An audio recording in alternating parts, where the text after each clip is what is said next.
আমার একটা ব্যানার লাগাইছিলাম দেবিদ্বার পৌরসভার মধ্যে।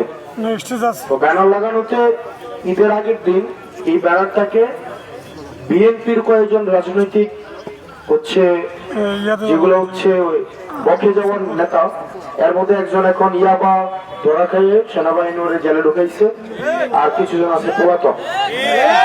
এরকম বিএনপির কিছু পথভ্রষ্ট নেতা আমার ব্যানারটাকে একদম হচ্ছে দিন দুপুরে আসরের পরে কোপায়, মনে হচ্ছে মানুষ কোপাইতেছে, এদের ব্যানারটা ছিঁড়ছে। আমরা কিচ্ছু বলি নাই, আমরা আল্লাহর কাছে বিচার দিছিলাম ওই দিন মনে মনে।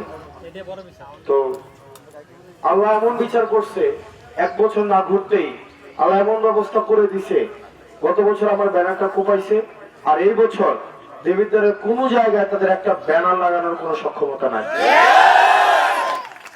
ঠিক আপনারা যারা এই জাফরগঞ্জের মহিলাদের হিজাব টেনে খুলে ফেলতে চান, আমাদের মা বোনরা যখন বিভিন্ন বাড়িতে নির্বাচনী প্রচারণা করতে যায় আর আপনারা তাদেরকে হচ্ছে ভার্বালি অ্যাসল্ট করেন, নির্যাতন করার চেষ্টা করেন, তাদেরকে হয়রানি করেন, আমরা কিছু করা লাগবে না।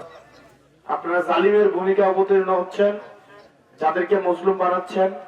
এই মজলুমের যে আর্তনাদ সেটা সরাসরি আল্লাহর কাছে পৌঁছায়।